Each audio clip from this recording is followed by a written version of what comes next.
हर कोशिश करेगी कि ये जो भी जिन लोगों के कारण ये लाखों छात्रों के भविष्य पे ये जो सवाल उठा है, उन लोगों को हम बख्शेंगे। ये सारा पेपर लीक कराया जो सूत्रधार माना जा रहा है, उस व्यक्ति को अलग से विशेष प्रमोशन दिया तेजस्वी यादव ने।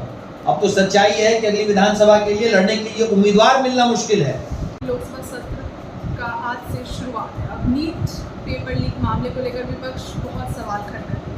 इस क्रम में हमारे साथ बीजेपी के प्रवक्ता कुंतल कृष्णा बैठे हैं। क्या कुछ कह रहे हैं, सुनिए। नीट के विषय में जो भी बात है, केंद्र सरकार को ऐसी जानकारी मिली कि नीट की परीक्षा में कुछ गड़बड़ी हुई। बहुत सारे राज्यों से ये खबर है। केंद्र सरकार ने सबसे पहला जो काम किया वो ग्रेस मार्क्स के ऊपर केंद्र सरकार ने कार्रवाई की। दूसरा, ऐसी जरूरत महसूस हो पड़ी कि साहब इसको थॉरो इंक्वायरी कराई। केंद्र सरकार ने इसकी इंक्वायरी सीबीआई को दी। नीट के तत्कालीन जो प्रमुख थे, जिनके कार्यकाल की इंक्वायरी होनी है, उनको उनके पद से हटा दिया गया, जिससे कि इस पूरी प्रक्रिया में कहीं से कोई दबाव नहीं हो सके। अभी सीबीआई इंक्वायरी कर रही है। 8 जुलाई को सुप्रीम कोर्ट में अगली हियरिंग है। सुप्रीम कोर्ट ने मना कर दिया था काउंसलिंग पे रोक लगाए जाने के लिए।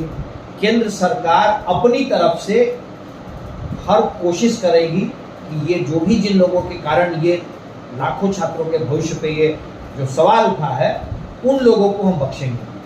और इस विषय में केंद्र सरकार की सीरियसनेस को आप इसी बात से अंदाज़ा लगा सकते हैं कि अभी जो नया कानून आया है, उसके बाद परीक्षाओं में गड़बड़ी करने वाले किसी भी व्यक्ति के लिए एक जन्म कम पड़ जाएगा। सम्राट चौधरी पे इल्जाम लगाया जा रहा है फोटो को लेकर। जो विपक्ष है सम्राट चौधरी पे इल्जाम लगा रहे हैं वो फोटो जो डिलीट कर दिया गया है, बट इसको पोस्ट किया गया था। विपक्ष तो मुद्दा विहीन विपक्ष हो गया है। विपक्ष के पास कोई मुद्दा नहीं है। मुद्दों का दिवालियापन है विपक्ष के पास। राजनीतिक व्यक्ति के साथ इस डिजिटल युग में फोटो पोस्ट कर देने से अगर कोई बात होती हो, सम्राट चौधरी ने तो, माननीय उप मुख्यमंत्री ने तो साफ कह दिया कि आपको जिस तरह की जांच करनी है कर ले। परंतु विपक्ष और तेजस्वी यादव इस बात को बताएं कि उनके अपने आप सचिव जो 24 घंटे साये के साथ उनके साथ रहते हैं, उनके कहे पे नियमों को धत्ता बताते हुए जो वो कमरे बुक कराए गए जिसमें ये सारे बेईमान और ये जो सारे फ्रॉड रहे, उसका क्या? जिस व्यक्ति ने ये सारा पेपर लीक कराया जो सूत्रधार माना जा रहा है, उस व्यक्ति को अलग से विशेष प्रमोशन दिया तेजस्वी यादव ने। उसके ऊपर एक जगह शिकायत की तो 5-5 जगह का चार्ज दिया गया, उसका क्या? तो तथ्य उन पे बात की जाए। पॉलिटिकल व्यक्ति हैं सम्राट चौधरी, डिजिटल युग है, 1 सेकंड में फोटो क्लिक हो जाती है। किसी ने फोटो अपलोड कर दिया, करोड़ों फोटो होगी सम्राट चौधरी के साथ, और आप जांच करें। सम्राट चौधरी जी बिल्कुल तैयार हैं, उप मुख्यमंत्री रहते हुए वो कह रहे हैं कि किसी भी जांच में मैं पूरा सहयोग करूंगा। एक आखिरी सवाल है, विधानसभा से पहले तेजस्वी यादव जनता के बीच जा रहा है, आभार यात्रा प्रकट कर रहे हैं, इसको लेकर क्या? तेजस्वी यादव इस बात को जान चुके हैं कि उनका राजनीतिक करियर खत्म हो चुका है।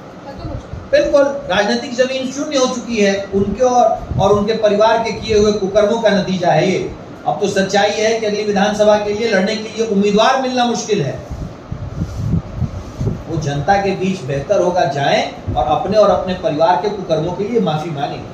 युवा व्यक्ति हैं, अब चाहते हैं कि हमारे साथ विपक्ष भी अच्छा विपक्ष, स्वस्थ विपक्ष हो।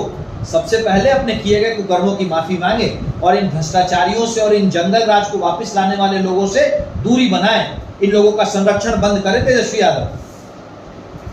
देखा आपने किस तरीके से बीजेपी प्रवक्ता कुंतल कृष्ण ने इस पे हमारे से बात की।